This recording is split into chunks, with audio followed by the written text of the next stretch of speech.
everyone. Welcome back to Like a Boss. And as always, tremendous guests in the house. Today, we've got Mae Karwowski. She is the founder of Obviously. She's been around for a while in influencer marketing, great tech background, and she's worked with a few brands that, you may have heard of: Google, Sephora, Lyft. So with that, let's give Mae a warm welcome. Hi, Mae. Hi, thanks so much for having me. Well, we're always delighted, and you've crossed that magical software mark of having a company that's been around for more than 5 years. Tell us a little bit about Obviously and the impetus behind founding it. Sure. So Obviously is a full service influencer agency, which means we handle everything for our brands. So if you're Sephora and you want to work with 5,000 influencers across the world, we handle all of it for you. And we really make sure that we're testing, learning, and optimizing which influencers you should be working with to drive which business objectives. And that's really what Obviously is about. Now, when were you guys founded? It was more than 5 years ago, right? Yes, it was actually 7 years ago. Congratulations. That's a terrific milestone. We've been growing really quickly year over year. So it's been awesome just to see it as the space has developed and has evolved so fast. Well, maybe it's worth just taking a moment and talking a little bit about how things have shifted from that celebrity and macro influencer market to the micro and nano influencer. Maybe you could tell our audience a little bit about that and what you've seen as far as trends.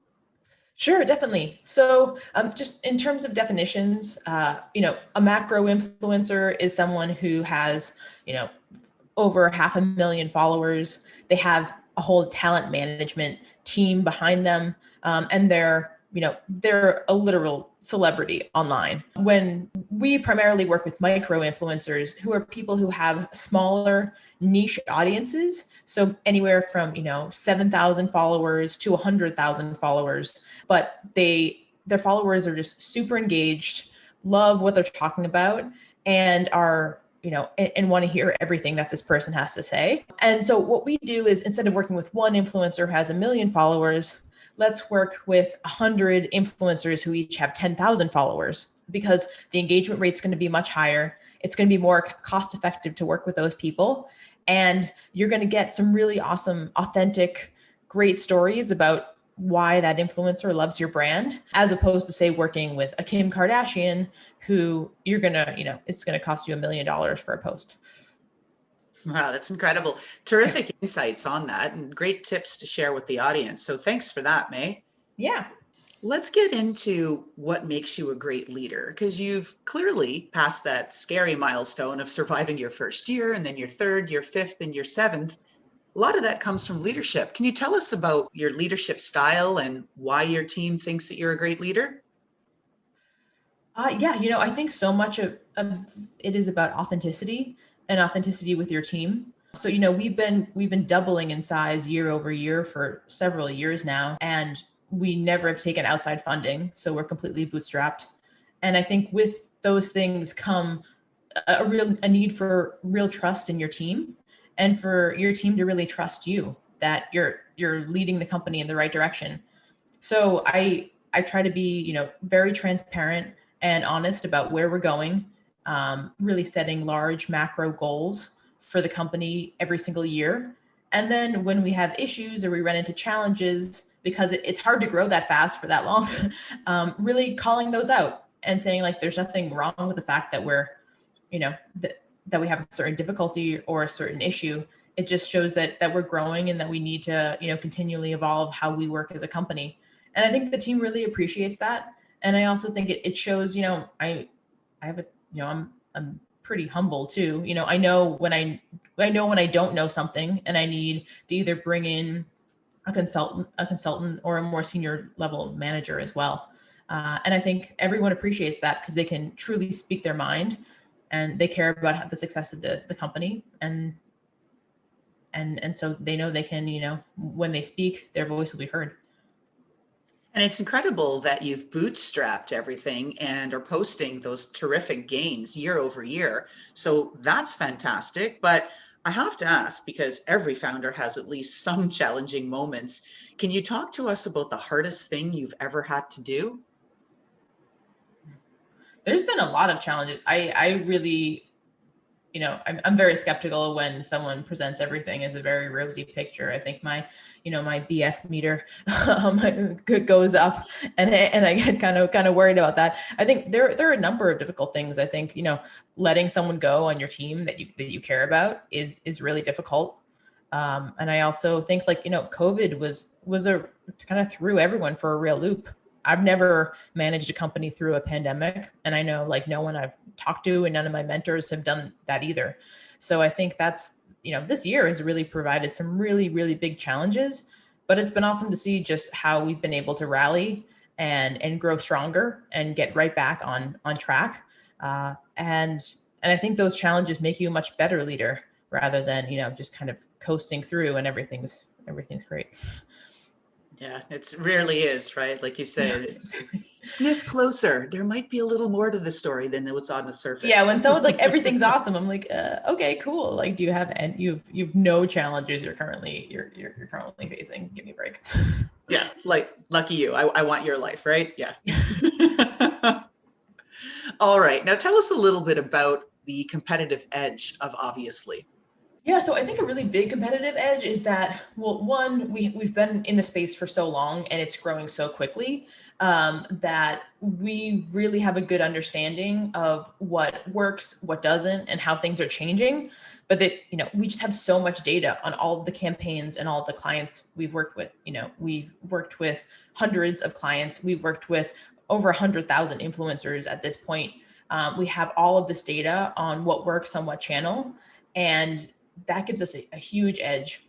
I think the other big thing is that, in bootstrapping the company, it meant that we really need to be selling and doing the things that are going to make us the most revenue. And in so doing, that are going to make our clients the most revenue too. So we've really positioned ourselves as how does influencer marketing work well? And how do we deliver that for our brands? And when you have to do that because you don't have an investor who's just going to continue to fund you as you fail to do that, it's meant that we've made really smart decisions on leaner budgets so that we can really do the right things as the space evolves. And I think that's been actually because we've kind of put those parameters and put those limitations on ourselves. It's really made for just a much, much stronger company. Switching gears for a moment, Mae, if I gave you a magic wand and said, Mae, you get to go back and change one thing from your past, what would be different? I think the big thing is that I really underestimated how important hiring the right team is right off the bat. You kind of assume, or at least I assumed, that most people are like me and, they'll be excited about our vision and they'll work super hard and they'll figure things out and they'll be scrappy. And I think there are some things about being an entrepreneur that other people don't have. And there are also things that I don't have that other people do have who are really good in a more structured situation. And, I immediately started hiring people that I knew, who I trusted, who I knew their work. And I knew they'd be a great fit. But once you get past the 8th person, now you're hiring outside of your circle, and you need to be super clear about what you need and what you're looking for. And I think that, I definitely made a few mistakes in that realm, pretty early on that we had to kind of go back and recover from. And so I would say just really not underestimating the importance of your founding team as something that's really crucial. Shared a lot of great tips in this podcast so far, but I'm going to ask you to share your best one for the next generation of women in tech. My best piece of advice, I think, is actually something that one of my mentors told me, and I try to live it every day, is really try to pinpoint what you're really good at and what you're really not good at. And then take the bucket of what you're not really good at and divide it into things I need to get good at to be successful in this company and things I don't need to be good at because I can get someone else to do them for me. And I think that consistently evaluating my own performance in that light has really, really helped me understand like, okay, I need to delegate this away.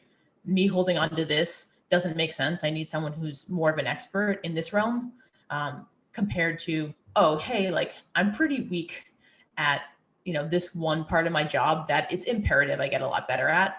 And then really pushing to learn to be better at those things. I think that constant self-improvement is so critical, because you're just asking so much of your team all the time too. And if they think like, hey, is Mae working really hard to be the best at her job? And if the answer is like a resounding yes, then you just, there's so much trust there, which is really invaluable, especially over the long term. Now, you've shared a ton of tips with us, so we're going to turn the tables here. How can our audience help you? I'm always looking to learn more from creators, and from either influencers who are just starting out, or who are pretty far along the path. I love to learn more about what you're looking for. What excites you about your job, what excites you about the platforms that you're on, things that are pain points, things that are difficult. I love all of that feedback. So if anyone who's listening wants to email me on any of those topics, I'd love to have a conversation.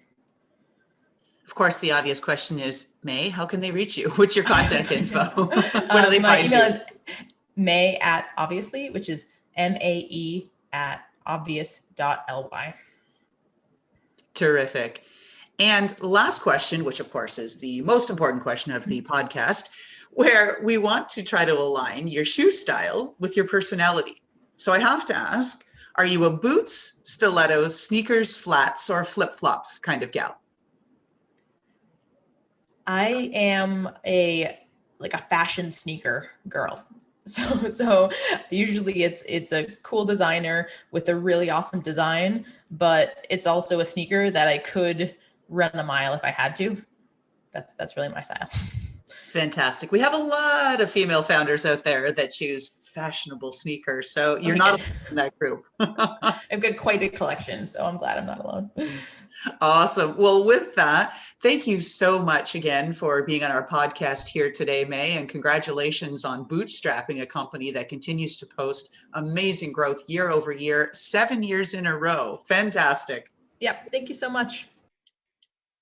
And how about that fantastic intro by Touch Circle?